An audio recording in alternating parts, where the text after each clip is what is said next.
بدأوا يشوفوني تاني وكده وبدأوا. كان وقتها بقى الموضوع اتقفل شويه لما رحت دبي، قال لك خلاص بقى يعني الموضوع اتأجل شويه، موضوع الاهلي والزمالك مثلا نتكلم اتأجل. ما انت في اهلي دبي كنت ماضي 5 سنين، يعني المفروض عقدي يخلص من 21 سنة. ده لو انا هكمل، لو انا مش هزرك. بس ما لعبتش مع الفريق اللي هو الاول في مباريات رسميه مع اهلي دبي؟ لعبت بس ما كنتش بالقوة اللي ممكن أثر في الفرقة. دوري صعب برضه هناك. دوري كويس، في لعيبة كويسة، في لعيبة كبيرة. كان في الفرقة موجود في مكاني كان فيصل خليل، كان لسه طالع أحمد خليل. أحمد خليل معايا في نفس كنا مع بعض في فرقة واحدة في الرديف. كنا لسه طالعين مع بعض.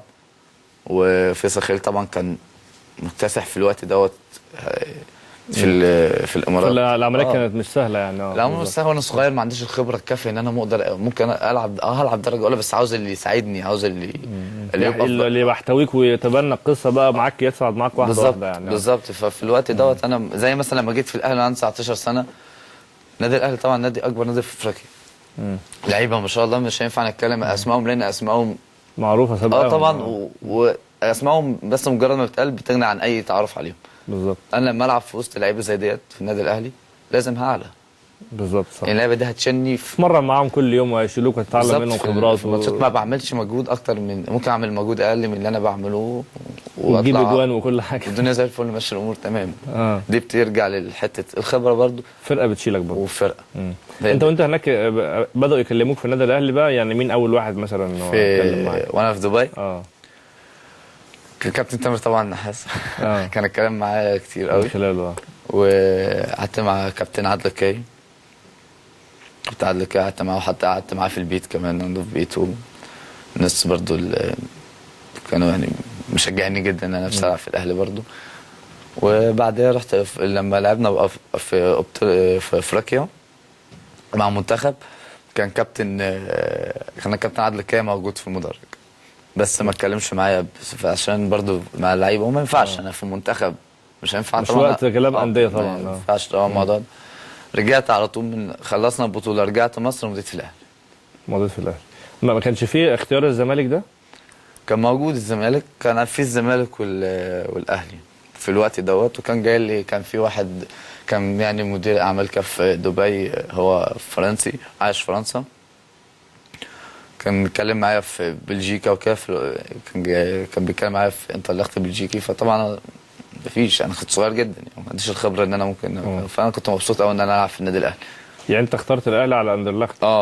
اخترت الاهلي وقلت له لا انا حابب العب في الاهلي. كان في الوقت دوت الزمالك ما كانش يعني الزمالك طبعا نادي ما حدش يقدر يقلل منه. اهلي والزمالك في مصر طبعا باحترام باستثناء الانديه كلها طبعا مع احترامي الشديد. بس اكبر اسمين ما احنا ده حاجه طبيعيه في العالم كله. العالم كله في ناديين بيبقوا متصدرين او ثلاثه في الدوري الاسباني ولا حاجه. يقول لك مثلا ريال مدريد، برشلونه. مش ما بقللش من بقيه الفرق اقوياء جدا. لا معروف يعني. ده حاجه طبيعيه. فكان في الوقت ده الزمالك ال 14 في الدوري، وكان بيعاني وعاوز يقف على رجليه وعاوز يتشيل. انا كنت صغير يعني ما عنديش الخبره ان انا اقدر اشيل نادي كبير زي ده. تروح نادي تبقى الامور فيه شويه مرتاحه. عاوز حد يساعدني سنه 2 3 ان انا اقدر اخد الخبره، ان انا اقدر اساعد فرقه او اقدر اعمل تشيل بقى فرقه بعد كده بالظبط، او اقدر اكون عنصر اساسي في الفرقه. ففي الوقت ده كان انسب اختيار ليا كان الاهلي. وانت اهلاوي اصلا؟ اهلاوي. اهلاوي اصلا يعني من الاول اهلاوي اصلا ولا زملكاوي؟ انا اصلا بورسعيد. فطبعا بورسعيديه بيعشقوا المصري. مش بيعشقوا مصري. يعني مش بيحبوا المصري، ده حب كلمه ومتجهين للزمالك بعد المصري. انا حاسك عايز تقول كده يعني انت كنت ميال للزمالك اكتر من الاهلي مثلا زمان، وبعد كده لما لعبت في النادي الاهلي خلاص بقى؟ لا خالص. انا بصراحه يعني انا كلاعب كوره لما اجي اقول انا اهلاوي او زملكاوي مش منطقيه شويه خالص. يعني انا بس انا بلعب في نادي دلوقتي، نادي فرضنا مثلا بلعب في اي نادي في مصر، بلعب في انبي، بلعب في مصر، بلعب في اسماعيلي، بلعب هنا. فيبقى انت معاك للنادي ده خلاص. انا بحب النادي ده. انا دلوقتي لغايه دلوقتي مثلا لعبت في الاهلي، فانا بحب الاهلي. هلعب في الزمالك بحب الزمالك يعني. لان ده النادي بتاعي. واكيد في كل مكان فيه الكويس فيه الوحش. فانا بالمناسبه كان في وقت من الاوقات لما مشيت من النادي الاهلي موضوع الزمالك ده اتفتح واتكتب ان انت ممكن تبقى موجود في نادي الزمالك؟ انا ما حدش اتكلم معايا ده يعني بشكل مباشر بشكل مباشر او بشكل رسمي. بس هو لما سالوني بتحب تلعب في ايه، انا قلت على الهوا، قلت له انا كان نفسي العب في الزمالك وكده وبتاع النادي.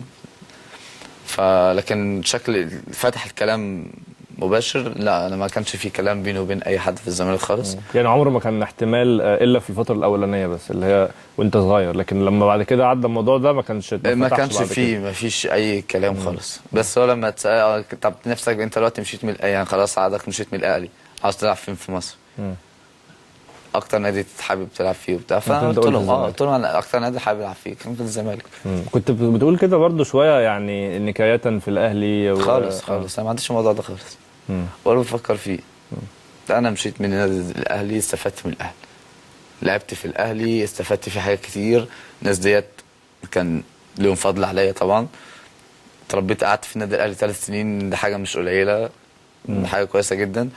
لعبت معاهم بطولات، استفدت كتير جدا اخلاقيا، كمستوى، ككل حاجه. النادي الاهلي نادي كبير طبعا، استفدت منه حاجات كتير جدا جدا طبعا. في حياتي يمكن 90% من الموجود عندي انا هو من النادي الاهلي. ديت حاجه ما انا ما اقدرش انكرها يعني. انا هسالك بقى على علاقتك بالنادي الاهلي ومشيت ازاي، بس خلينا الاول اروح للفيسبوك شويه لانه في اسئله كتير جدا. في صبري احمد بيسالك انت صحيح رايح الزمالك من ضمن الاحتمالات دلوقتي؟ خلينا يبقى اجابات سريعه لان الاسئله طبعا ما فيش حاجه اكيد دلوقتي معايا بنفسي، ما حدش يتكلم معايا بشكل اساسي. ما حدش يتكلم معاك في الزمالك. حاتم محمد، ايه اكبر درس اتعلمته من خلال الفتره اللي فاتت دي؟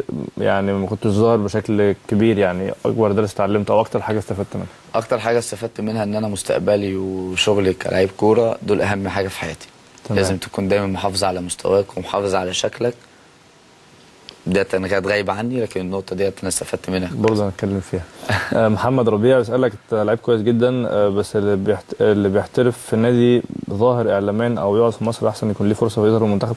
يعني هو قصده برضه ان انت منتخب كان ممكن تبقى اقرب ليه لو موجود في مصر بدل ما تروح الكويت. اكيد شويه اكيد. اي لعيب اي لعيب انت دلوقتي بتتكلم لو بتتكلم على منتخب، لو انت موجود في الدوري المصري فده بتتشاف اكتر من المدير الفني بتاعك لنقطه واحده، يعني نقطه اساسيه اللي هي المدير الفني المنتخب بيبقى باص مركز على الدوري المصري. تمام اوكي. لازم تعمل طفره كويسه او تعمل حاجه كويسه بره عشان وممكن ما حدش يسمع عنها غير لما يتكلم اعلام في مصر. لكن في الدوري المصري انا شايف الدوري المصري كله، شايف الدنيا كلها بالظبط. في احمد صبحي وفي برضه قال سؤال وهساله كمان شويه. محمود العميد بيقول لك مثلك الاعلى في مصر وعلمين اسمين يعني في مصر. لو هقول مثل الاعلى في مصر في مكان انا في كفرود كابتن عماد متعب وكابتن احمد حسام ميدو. وعالميا؟ عالميا فرناندو توريس. انا بعيدا عن الموسم الاخير اللي عمله ده. فتحي شاهين طلع تتمنى يرجع الاهلي، اكيد من امنياتك انك تبقى موجود في الاهلي يعني. طبعا اتمنى.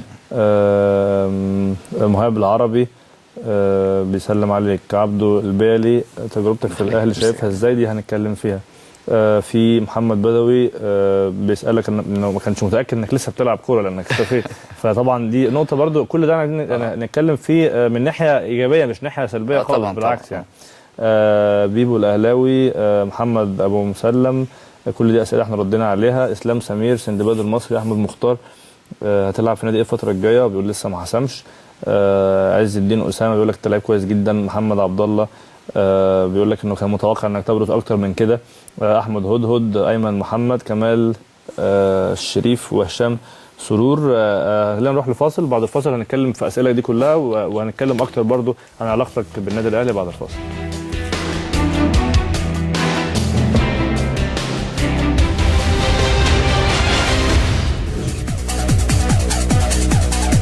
لسه مستمرين معاكم في ملعب العاصمه. واضح ان انت كان ليك موقف مع حسام غالي كده الناس فاكراه برضه وبتسالك عليه لغايه دلوقتي، بتيجي فيه اسئله كتير. اتخانقت مع حسام غالي مره؟ لا انا ما اقدرش اتخانق مع كابتن حسام غالي خالص يعني. بصراحه انا ما اقدرش اتخانق معاه خالص كابتن النادي الاهلي. وغير كده حسام غالي على المستوى الشخصي انا احترمه جدا. بس اي لعيب يعني لعيب الكوره ممكن يتنرفز في التمرين او كابتن حسام ما بيحبش يخسر في التمرين عموما. اوكي. حاجه طبيعيه جدا، ممكن يتنرفز، ممكن يطلع منه لفظ مش قصده او مش متوقعه في الوقت دوت. فبس هو ده. فانا ما قدرتش استحمل الكلمه اللي اتقالت لي. مش اللي انا رديت عليه بعدم احترام او بقله ادب. انا بحب يعني كابتن حسام اكبر مني فانا لازم احترمه. انا عموما كده في حياتي انا بحترم الكبير، ما عنديش، انا اتربيت كده. ده كان امتى اصلا ده يعني كان؟ الكلام ده كان قبل مستر مانويل جوزيه، لما مش عارف سنه يعني من سنه لا يعني هنفتكر بالمواقف او كان مصر كابتن عزب عبد الشافي لما كان ماسك الاهلي ولعبنا مع الزمالك وتعادلنا 0-0. فكان راس السنه. بعدين جه بقى مستر مانويل جوزيه لما خدنا الدوري وكان الزمالك متصدر واحنا خدنا الدوري منهم. اوكي. عدينا كان في الوقت ده. بس سنه ايه فعلا مش فاكر. من سنه ونص بتاعي موسمين كده سنه ونص قبل ما يحصل اول ما جه مانويل جوزيه المره الاخرانيه دي بالظبط. كنا في تمرين عادي جدا مفيش اي حاجه وتنافس كابتن حسام وخلص الموضوع. فانا ما اتكلمتش خالص بس سكت يعني من جوايا انا كنت متضايق جدا هو اتنرفز عليك بسبب كوره في الملعب يعني، بسبب مثلا ترقيصه رقصتها، بسبب كوره زودت فيها يعني، ولا كوره ما اديتهالوش ما بصيتوش؟ لا خالص. ده احنا كنا يعني كابتن مصر خد ال 11 لعيب بتاع الماتش خلاص اللي هيلعبوا الماتش الجاي اللي هم بعد بكره. خلاص بيلعبوا فاولات اللي هو التحفيز لحاجه العاديه جدا. بس كان لسه مستر مانويل لسه اول ماتش يلعبه من اول ما رجع تاني. ما كانش من ضمنهم حسام غالي ال 11 لعيب الاساسي؟ كان كابتن حسام هو اوكي. عادي جدا عاملين تقسيمه وكسبانين وانا مع كابتن حسام في فرقه ومفيش اي حاجه خالص. فكابتن محمد يوسف قام واقف في التمرين قال لك كل واحد يلعب في مكانه. يطلع طلعت قدام تعالى يا كابتن حسام اقف هنا، رامي ربيعه جنبه، شكري يروح على اليمين، دومينيك كان لسه جاي. فالكره اتلعبت جريت على حسام عاشور قام لعبها طويله كده. فوقفت يعني خلاص انا بضحك على ضحكك. اصل الموقف مضحك جدا. فالكره اتلعبت طويله غير ملعب. انا ضغطت عليه على الخط مثلا في اليمين قام مغيرها للشمال. فلفيت وبصيت له الكوره جت فيكوا جون يعني مثلا؟ جت فينا جون. فكابتن حسام قام على الارض متنرفز جدا. انا مش فاهم هو متنرفز ليه. يعني عادي خلاص كابتن حسام كسب بقى وكان هيتعور فيها. فهو بيلف وشه لقينا انا في وشه. مش عارف ايه هتجري انت مش هتجري. قلت له حسام خلاص انا بضحك يعني انا من جوايا بضحك خلاص يعني احنا هنطلع يعني. فبقى اتنرفز ان انا خلاص وشي هيضحك. مبتسم يعني. متنرفز جدا. فطلع نرفزته عليك شويه. فطلع نرفزته بعصبيه فطلعت كلمه منه انا اتضايقت منها جدا فما قدرتش اتحمل. ما قدرتش اكيد طبعا ما ردتش عليه او ما قلتش ادب. لا خالص. لا كان كابتن محمد يوسف واقف. في الاول وفي الاخر ده كابتن حسام يعني حتى لو عمل انا ما عنديش اي مشكله خلاص يعمل اللي هو عاوزه يعني. انا من مستوى شخصي انا بحب كابتن حسام يعني. بحبه جدا. فما عنديش اي مشاكل خالص. بس هو ده الموقف. فانا طلعت. مشيت سبت الملعب وطلعت؟ مش سبت الملعب بعدم احترام اللي انا سبت التمرين وطلعت. لا خالص. كان كابتن سيد عبد الحفيظ واقف، كان كابتن محمد يوسف معانا كمان. فكانوا سامعين الموقف يعني. فقلت له كابتن بالظبط زي ما انا قاعد انا وحضرتك كده. فقلت له كابتن انا مش جاي عشان يحصل كده ومش عارف ايه وانا اتضايقت فمعلش يا كابتن حد ينزل تاني مكاني في التقسيمه. اكيد برضه بتلاقيك ما قلتهاش بالهدوء والبراءه. لا قلتها بنفس الطريقه كده. عادي كده انت بتملك نفسك يعني في العصبيه هاديه جدا. انا عصبي ثلاجه يعني ما عنديش مشاكل. طلعت بس هو ده الموقف. بس طبعا كبر الموقف عالميا مش عارف ايه النادي الاهلي طبعا وفي صحفيين قاعدين بره. طب انت طلعت ليه؟ طب مش عارف ايه. طب ليه سبت التمرين؟